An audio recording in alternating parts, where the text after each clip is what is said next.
ہو رہی ماشاءاللہ. اور ہمیں لگتا ہے اس طریقے سے آپ کو روک دیا گیا کہ آپ جانا نہیں، یہیں پہ رہنا ہے نا امام صاحب. اور اس طریقے سے ان کو روک بھی دیا گیا کہ اب پیچھے کی طرف مت دیکھنا. اس بارش کے لیے کربلا تڑپ رہے تھے کربلا میں. آج ہم لوگ آگے بارش میں تھے. آپ دیکھیں بولتے بولتے آواز بھی جو ہے دب سی گئی ہے، اور اس لیے جو ہے ادھر بولو. کل تو 4 مرتبہ بلوا کر حالت خراب ہو گئی کری، اور آج پھر یہ دوسری مرتبہ ہے. بہرحال اور کل بھی بولنا ہے. آپ دیکھیں امام حسین رضی اللہ تعالی عنہ کے سامنے حبیب بن مظاہر آئے اور کہا اے امام آپ کے اوپر ہم جان قربان کرنا چاہتے ہیں، آپ ہمیں اجازت دیں. امام حسین نے فرمایا ٹھیک ہے آپ کو اجازت ہے. چنانچہ حبیب بن مظاہر جاتے ہیں اور کہتے ہیں کم بختو تمہیں پتہ نہیں ہے امام حسین نے کیا بات کہی ہے، کون سی بات پیش کی ہے. تم کسی کو قبول کرنے کو تیار نہیں ہو. تم اتنے بدبخت ہو چکے ہو، اتنے شقی ہو چکے ہو کہ تمہارے دل پر یہ مہر لگ چکی ہے. تمہیں امام کی بات سمجھ میں نہیں آ رہی ہے، امام کیا فرما رہے ہیں. امام حسین نے آخری وقت بھی ابن سعد کے سامنے 3 باتیں پیش کی تھی. پہلی بات یہ یا تو مجھے وہیں جانے دیا جائے جہاں سے میں آیا ہوں، اور دوسری بات یہ مجھے کسی سرحدی علاقے کی طرف جانے دیا جائے جہاں میں امن اور سکون کے ساتھ زندگی گزار دوں، اور تیسری بات یہ یا تو مجھے ڈائریکٹ یزید کے سامنے لے جایا جائے اور میں اس سے اپنا معاملہ طے کر لوں گا. چنانچہ یہ 3 باتیں امام حسین نے ان کے سامنے پیش کر دیا. اور ابن سعد شروع میں تیار بھی ہو گیا اور ابن زیاد کو لکھ دیا کہ اللہ تبارک تعالیٰ نے امت کو تفرقہ اور انتشار سے بچا لیا ہے، مگر ابن زیاد کو شمر ذل جوشن نے بھڑکا دیا اور کہا کہ اے ابن زیاد تم بھی ایگری ہوتے ہو حسین کی بات پر؟ قسم خدا کی اگر آج حسین تمہاری زمین سے چلے گئے تو قوت و غلبہ ان کے لیے ہوگا اور تمہارے لیے کمزوری ہوگی اور ناتوانی ہوگی. اس لیے آج تمہاری زمین پر اترے ہیں تو ان سے سیدھے یزید کی بیعت طلب کرو. اگر یزید کی بیعت کر لیں پھر جو آپ مناسب سمجھے وہ سلوک کریں، اور اگر یزید کی بیعت نہیں کرتے ہیں تو پھر آپ کی تلوار ہونی چاہیے. ابن سعد کہتا ہے تو نے صحیح مشورہ دیا. چنانچہ ابن سعد کے سامنے شمر جا کر یہی کہتا ہے آپ کو جنگ کرنا ہے جنگ کریے ورنہ لشکر ہمارے حوالے کریے. ابن سعد سمجھ گیا کہ اس کمبخت نے بھڑکا دیا سارا معاملہ، اور اس طریقے سے ابن سعد نے باقاعدہ جنگ شروع کر دی. چنانچہ حبیب بن مظاہر آئے اور آپ بھی لڑتے ہوئے شہید ہو گئے. اس طریقے سے پھر 32 لوگوں کا جتھا امام حسین کی طرف سے نکلا اور یزیدی فوج پر حملہ کرتا رہا. یزیدی فوج پر میمنہ پر حملہ کر دے تو میمنہ بکھر جائے، میسرہ پر حملہ کر دے میسرہ بکھر جائے. میسرہ سمجھے کہ نہیں؟ بائیں طرف، عربی میں بائیں اینگل. سامنے فوج ہے تو فوج کا داہنا کون سا ہے؟ اس کا وہ ہے، اور بایاں وہ ہے. 32 لوگوں کی تعداد ہے اور وہ میمنہ پر حملہ کرتے ہیں. میمنہ میں کوہرام برپا ہو جاتا ہے. میسرہ پر حملہ کرتے ہیں، میسرہ بکھر جاتا ہے. جس طرح رخ کرتے ہیں 32 لوگ اس طرف یزیدی فوج میں بھگدڑ چھا جاتی ہے. اخیر میں ایک نے یہ مشورہ دیا ارے کمبختو کن لوگوں سے تم جنگ کر رہے ہو؟ ان لوگوں سے جنگ کرنے کے لیے تم نے نہر فرات پر 3 دن پہلے پہرا بیٹھا دیا اور پانی بند کر دیا تاکہ ان کے جسم سے توانائی ختم ہو جائے اور کمزوری لاحق ہو جائے. جب یہ بھوکے اور پیاسے ہو جائیں اس طریقے سے ان سے جنگ کی جا سکتی ہے. تم ان سے مقابلہ ڈائریکٹ نہیں کر سکتے ہو. اگر ان سے مقابلہ کرنا ہے تو دور کھڑے ہو کر تیروں سے نشانہ بناؤ، ان کے گھوڑوں کو زخمی کرو، ان کے جسم کو زخمی کرو. جب یہ نڈھال ہو جائے تب ان کے قریب جا کر ان کی گردن اتار لو. چنانچہ ابن سعد نے مشورہ پسند کیا اور اس نے کہا تم نے ٹھیک مشورہ دیا، 500 سواروں کو حکم دیا گھیر لو چاروں طرف سے گھیر لو۔ اب بتاؤ 32 سوار ہیں اور چاروں طرف سے 500 سوار تیروں سے نشانہ بنا رہے ہیں، قریب نہیں آ رہے۔ یہ بہادری ہے کوئی؟ یہ بھی کوئی بہادری ہے؟ یہ کوئی دلیر آدمی کا کام ہے؟ اب ان کو نشانہ، کسی کے گھوڑے کے گردن میں تیر لگ گئی تو گھوڑا نڈھال ہو گیا، گھوڑا گر گیا، کسی کی جسم میں تیر لگ گئی وہ زخمی ہو گئے۔ جب ان لوگوں نے دیکھا کہ یہ 32 لوگ نڈھال ہو چکے ہیں، اب ان کے اندر لڑنے کی طاقت نہیں ہے، تب ان کے قریب گئے اور جانے کے بعد ان سے شمشیر زنی کر کے ان کو شہید کر دیا۔ آخر میں زہیر بن قیم اور حر بن یزید نکلتے ہیں اور دونوں زہیر بن قیم ایک طرف سے حملہ کرتے ہیں اور دوسری طرف سے حر بن یزید حملہ کرتے ہیں، اور زہیر بن قیم جب دشمن کے نرغوں میں پھنس جاتے تو حر بن یزید آ کر انہیں بچا لیتے، اور جب حر بن یزید پھنس جاتے تو زہیر بن قیم انہیں بچا لیتے۔ اس طرح سے ایک شخص کہتا ہے جس کا نام ایوب بن مشروع تھا، اس نے کہا میں نے تیر حر بن یزید کے گھوڑے کے حلق میں مارا تو ان کا گھوڑا زمین پر گر گیا۔ میں نے دیکھا کہ جس وقت تیر حر بن یزید کے گھوڑے پہ لگا اس وقت حر بن یزید گھوڑے سے شیر ببر کی طرح کودے اور ایک شیر پڑھا، اے یزیدیوں سنو، میں حر بن یزید ہوں، جب حملہ کرتا ہوں تو شیر ببر کی طرح حملہ کرتا ہوں، اور جب میرا حملہ ہوتا ہے تو بڑے بڑے بہادروں کے پسینے چھوٹ جایا کرتے ہیں، اور حر بن یزید پیدل حملہ کرنا شروع کر دیتے ہیں، جس طرح رخ کرتے ہیں اس طرح پیدل مچ جایا کرتی ہے۔ اس طریقے سے حر بن یزید کو بھی چاروں طرف سے گھیرا گیا، یعنی امام عالی مقام کے جتنے بھی فوجی تھے، جتنے بھی لوگ تھے، ان کو دور سے پہلے نشانہ بنایا گیا۔ جب وہ نڈھال ہو گئے تب ان کے قریب گئے اور ان کی گردن کو تلوار سے اتار دیا۔ اس طرح سے اولاد عقیل بھی امام حسین کے پاس آئی کہ ہم آپ سے اجازت چاہتے ہیں میدان میں جانے کے لیے۔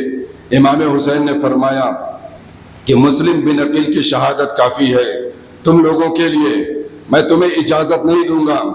اولاد عقیل نے کہا کہ ہم میدان کربلا میں جانا چاہتے ہیں اور ہمارے رہتے ہوئے آپ کو کچھ نہیں ہو سکتا ہے، جب تک ہم لوگ زندہ ہیں تب تک آپ کے اوپر آنچ نہیں آنے دیں گے، اس لیے ہم آپ سے گزارش کرنا چاہتے ہیں کہ آپ میدان کربلا میں ہمیں جانے کی اجازت دیں۔ چنانچہ امام حسین رضی اللہ تعالی عنہ نے اولاد عقیل کو اجازت دے دی، جس میں جعفر بن علی بھی موجود تھے، عبداللہ بن علی بھی موجود تھے، ابو بکر بن علی بھی موجود تھے، عمر بن علی موجود تھے، حضرت علی مرتضیٰ کے اور دیگر اولادیں موجود تھی، حضرت عقیل کی اولادیں موجود تھی۔ یہ یکے بعد دیگر میدان کربلا میں جاتے اور ہاشمی خون کی جمع مردی دکھاتے اور شہید ہوتے جاتے۔ اس طرح سے ایک ایک کر کے شہید ہوتے جاتے، یہاں تک کہ پھر حضرت علی مرتضیٰ کی ان اولادوں کا نمبر آ گیا جو حضرت علی کی اولاد ہیں مگر غیر فاطمہ سے ہیں، کسی اور عورت اور بیوی کے بطن سے تھے۔ ان لوگوں نے بھی میدان کربلا میں مورچہ سنبھالا اور وہ لوگ بھی شہید ہو گئے۔ اب خاص اہل بیت نبوت بچے تھے، امام قاسم بچے تھے، حضرت علی اکبر بچے تھے، امام زین العابدین بچے تھے، حضرت علی اصغر بچے تھے، عباس علم بردار بچے تھے۔ اس طرح سے صرف یہی چند نفوس قدسیہ بچے۔ امام قاسم حضرت امام حسین کی بارگاہ میں آتے ہیں، کہتے ہیں چچا جان آپ ہمیں میدان کربلا میں جانے کی اجازت دیں۔ امام حسین نے کہا نہیں، میں تمہیں جانے کی اجازت نہیں دوں گا، کیونکہ امام حسن کی یاد ابھی بھی مجھے آتی ہے اور تم امام حسین کی یادگار ہو، میں کیسے تمہیں میدان کربلا میں جانے کی اجازت دے سکتا ہوں۔